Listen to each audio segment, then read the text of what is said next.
Good morning, everyone. You're all very welcome to Underground Cinema. As you know, over the next month, we will be interviewing a lot of the nominees for this year's Underground Cinema Awards, which will be held on the 5th of November in the magnificent Royal Marine Hotel. So we've been interviewing all week. I'm delighted to say that I have with me Alan Keane. Alan Keane has been he's been nominated for his documentary, A Day in the Life. You're very welcome, Alan. Good morning. Thanks very much, Dave. Good morning to you. Thanks for having me. Not at all, Alan. And you're no pro at this, to be honest with you, because you impressed me enormously with your season on with your project on YouTube called The Artist's Well, where you've interviewed well over 80 guests during the pandemic. And this was a pandemic project, Alan. Am I right? It was almost by mistake, because it started out, just to give you a brief summary, it started out, I was teaching people. And when the lockdown happened, I remember it well, it was the 20th of March, 2020. And I had about 4 people due into my studio at 10 o'clock on a Saturday, and they couldn't come. So I said, look, guys, we're not going to let this beat us. We're going to do it online. So immediately invited them online and their family and friends. And it was a sort of a complimentary series of lessons. And I did 12 of those in a row until I ran out of ideas. And then I thought, well, maybe if we went out to other artists who are, very good at painting. I'm good at drawing, but I'm not very good at painting. And go to other disciplines in the arts and interview them, and because they're all stuck at home, and ask them, well, how's life with you? What do you do? What's your technique? What's your practice like? All of this sort of stuff. And it really took off. And suddenly the artists themselves wanted to. It wasn't just the students, but the artists themselves. They were looking at their own peers and peering into their studios, which they'd never normally see. And because Absolutely. It's so uninvasive, they let me in. So 80 later, and there we are. Fantastic, Alan. So look, what I'm going to do is I'm just going to play the trailer just to give everybody an idea. What we are talking about there, Alan, is a lot of your interviews where you've done on a Saturday morning, but then you went a step further and you did this fantastic documentary. So let's play the trailer and show everybody a little bit about what it's all about. A Day in the Life came about as a result of my weekly artist interview series, The Artist's Well, a pandemic Zoom project that yielded over 80 episodes archived on YouTube and an accompanying book entitled The Source.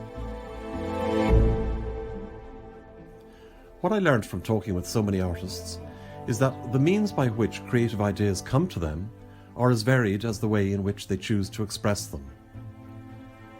The American poet Ruth Stone described how, as a young girl working on the family farm, she could hear a poem coming to her in the wind. She described it rushing across the landscape to her like a galloping horse. She'd race across the fields to her house, hoping to get a piece of paper and pencil fast enough to catch it. That way, when the poem reached her and passed through her, she'd be able to grab it, letting the words fall onto the page. A Day in the Life explores the daily lives of artists and interprets what flows through them, and how they express this moment for the rest of the world to experience. But more than that, I wanted to delve deeper into the actual person, to experience the everyday happenings in their lives, and what makes these ordinary people create some extraordinary things. And so, for each episode, my wife Trina and I arrive at the home of our featured artist with nothing but a camera in hand, and spend a day in their lives from dawn to dusk.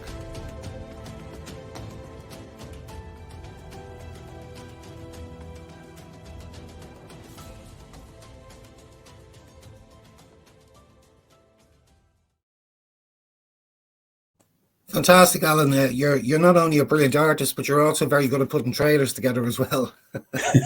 Well, I tell you, the entire budget went on that first 1 minute 40 seconds. I'm delighted you gave me this wonderful book to give to my mum, but I'm actually still reading it at the moment, and I've got your lovely bookmark here, and I'm just on Tim Booth at the moment. Fantastic artist. So the book, I really enjoyed it actually as well.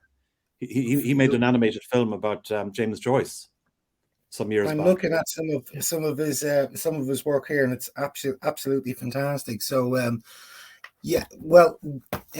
we've seen a huge amount of pandemic projects from filmmakers from all over the world, and you're right what you said. Is a lot of people when you're an artist, in particular a filmmaker, lockdown is very difficult because you just cannot get out there and do what you do best, and that is creating some magnificent images and films on the big screen. And I think I've really got to commend you for what you did, and I think you've hit on something really well.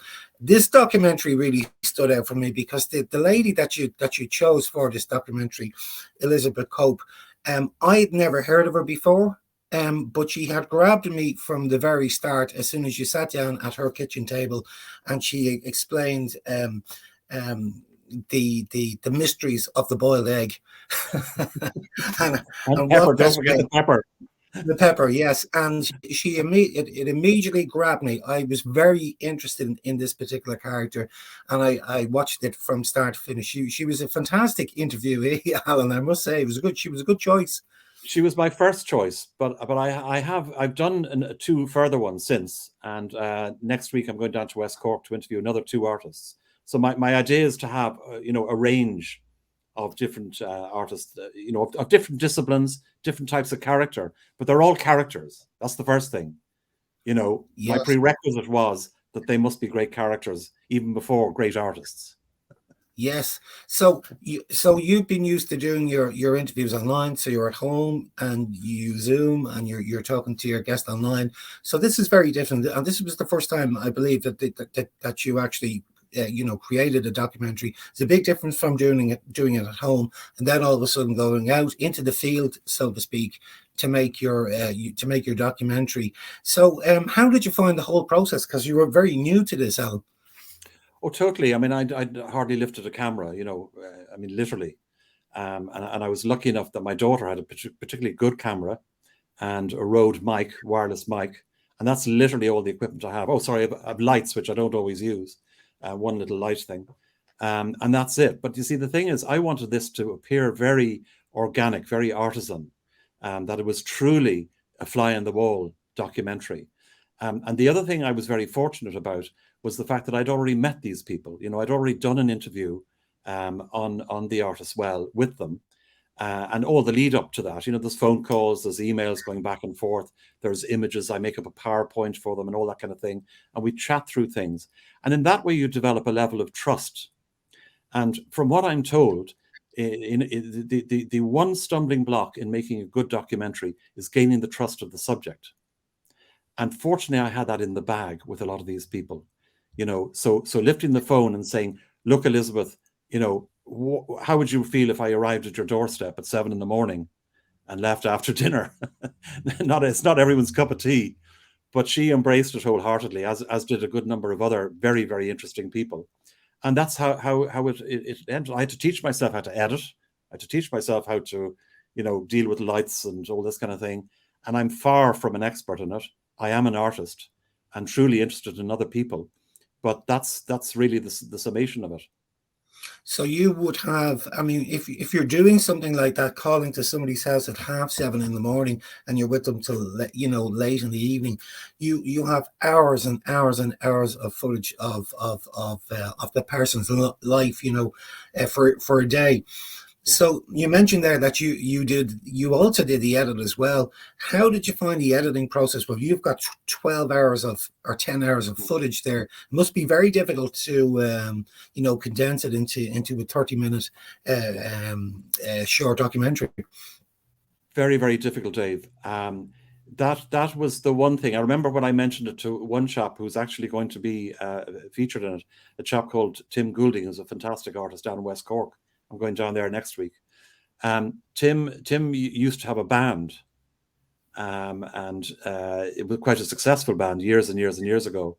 And he said to me, Alan, do you realize that editing has a lot to do with this? When I told him what I was going to do, I said, oh yeah, that'll be no problem. Don't worry about it. And he said, I can tell you, he said, for every day that they recorded, it took something like 7 weeks to actually edit it. Yeah. Huge stuff. So I'm bogged down in editing and I'm getting a little quicker at it, but it's a very, very difficult thing. And of course, the worst thing about it is that you have to throw out a huge amount of footage that's actually quite good, but just doesn't fit.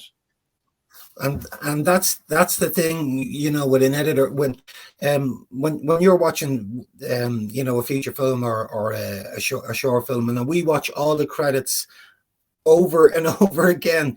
And when I see the directed by Alan Keane, or the script is by Alan Keane, and then I see the editor is Alan Keane, that's when this has been a very difficult job for Alan, because if you're the writer and director, and on top of that the editor, you're very passionate about the work that you've done, and you want to, a lot of writers and directors would love to include absolutely everything in their short film. So it's very difficult when you're very, very passionate about a piece of work that you've done in the edit studio, because sometimes you have to be ruthless and take out stuff that you may think is fantastic, but you got to think about your audience as well, and then you got to think about your time limit. You don't want to you want to keep the audience glued to the screen. You don't want them to start changing the channel. So all of that is in your mind as an editor, I would imagine. Totally. I mean, it's literally you have to think from the viewer back, rather than any other way. But I mean, so, it's very, very difficult. But I mean, Trina, my wife, is very supportive. She comes with me on these shoots, and sometimes we'll take photographs on our iPhone, so we'll get sort of different angles when I'm talking to somebody, and that's makes it a wee bit more interesting. But it's extraordinary, right, because she's on an iPhone. Yeah, absolutely. And I funny, when you were down at the film festival in Dunleary early in September, I met a couple of other young and not so young first-time documentary filmmakers, and they had told me that they have done a lot of their work on iPhones, in particular the iPhone 12, which is what I have. The camera's very, very good, and it plays so well on the big screen. You would never think it was shot on a phone. Well, I have a confession to make. I tried to record a voiceover using my fancy camera and all the audio equipment, and I tested it, and then I did it on the iPhone, and the iPhone was 10 times better. So all of the voiceovers that I do are actually done on my iPhone. Fantastic. You're a great advertisement for Apple there, Alan. And it's fantastic. They say behind every great man is a great woman, and I wouldn't be able to do half the stuff if I didn't have the support of my family behind me. And you've started with Trina there. She's almost like your second unit. To be able to get the additional footage as well on top of your footage, that's super. That's fantastic. Yes, yeah, absolutely. No, it's critical, and she's a great support, and also she's my best critic, or my worst. Yeah. I'm not sure which. Yeah, and sometimes you need that. As I said earlier, you're very passionate and very connected to it, so it is good to have, another eye on the ball, so to speak, to make sure that what you think might be entertaining mightn't be entertaining to somebody else. So well, it's a balancing act, isn't it? I have a terrible sense of humor, Dave. I went through your playlist there on YouTube. There's some fantastic interviews there, and I can imagine it'll only go from strength to strength. So how do you see the future, Alan?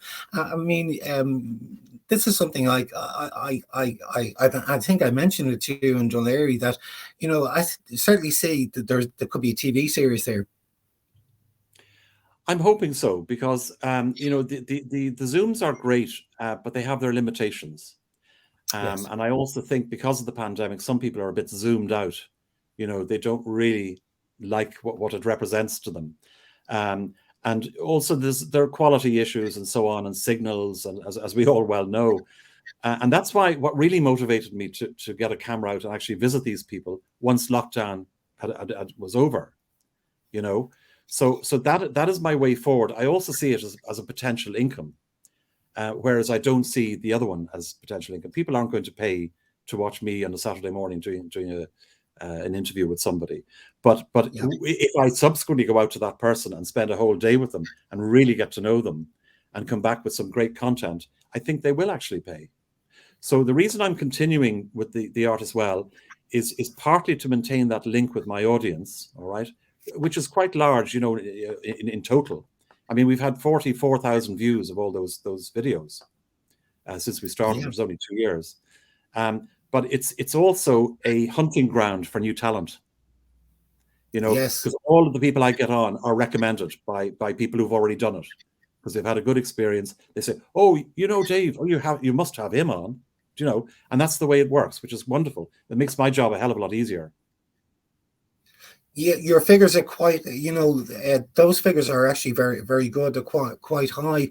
And you're right, we've noticed since we started doing the interviews online as well, the numbers have grown, they're steadily increasing. And especially when we do a film festival, the numbers go through the roof, to be honest with you. But we're able to reach a much wider audience by going online. I know not everyone likes online. We embraced it during the pandemic. It certainly has worked for us.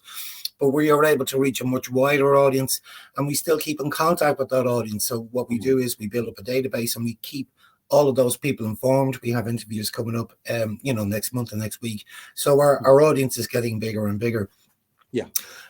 The other question I wanted to ask you then is, again, going back to, your project is quite passionate, but if you did want to go down the road of a TV series and you made a pitch, to a broadcasting channel like, say, TV3 or RTE, or indeed, one of the independent production companies out there, what can happen there is if they like the pitch, they may want to basically take over. Yes. And in other words, you won't be doing the filming, they'll have a crew, you may not be doing the narration. In fact, the whole thing could be taken away. Now, you would be credited for that. And you would be, behind the scenes. You would be behind the scenes, very much involved in that. How would you feel about that? I mean, it's that's a tricky one, Dave. Do you know? Yeah. There's a great answer to that. If I'm Yes. getting 5 cents for every time they show something, I'm happy. Okay. And I need more world. Yeah, because it's something that could happen. You would certainly be involved in the consultant process behind the scenes. They wouldn't just take the idea and give you a check. I would imagine that they would, that you would be heavily involved. But it's something just to bear in mind. That if absolutely no, I'm not really that precious about it. I think the concept has legs. I think it's got a global application, no doubt about that. I mean, there are some extraordinary people around the world. I mean, I was watching Extraordinary Houses last night on telly, and I mean, Yes. It's unlimited, the sort of the madness out there and the wonderment, and that's something that I know will travel. So yeah, I might have to let it go, but I'm glad that I'm the one who conceived it, and Absolutely, in some way involved. I'll be very happy. And what I love about it as well is I know that you're an artist, Alan, but I love the fact you're looking at all disciplines, and I really think that that's a great idea, because that you just open the door even further when you're looking at all the disciplines in the arts. I even had a producer or a director. You might have heard of him. He's called Lenny Abrahamson. Yes, I mean, that's fantastic. Yeah, to attract the likes of Lenny on board, with an interview, and that can only mean, that can only bring even more A-listers on board for your interviews. But I mean, Lenny's an A-lister now, a fantastic interviewee as well, a very humble man.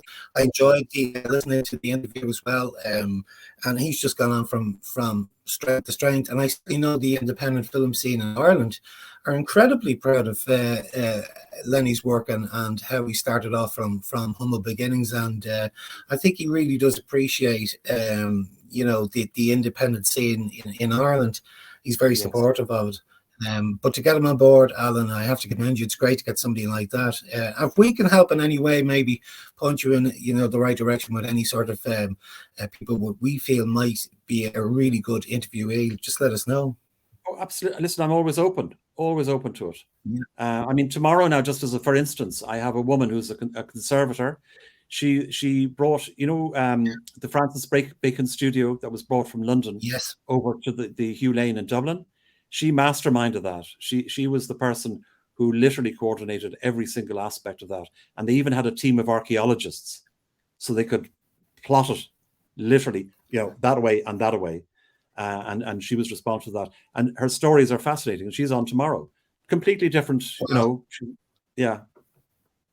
That's an enormous to try and bring that studio over, which is a mess. That should be a great interview. It'll be a very interesting story. Yeah. Yeah. Well, look, Alan, I'm going to wrap it up now. We're delighted that you got the nomination. It's a nomination from your peers, the people that select the documentaries are documentary filmmakers themselves. So to get that nod, I think is a fantastic achievement. And I think the whole team wish you the very best of luck with your online programs on the Saturday morning. I certainly can't wait to see them on TV.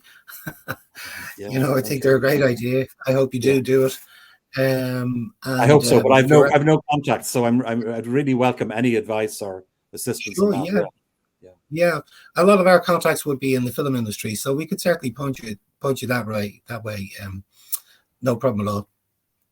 Thank you, Dave. Okay, Alan. And thanks for the chat this morning. Thank you. You're very welcome. Thanks, Alan. Take care. Cheers. Bye-bye. Bye-bye.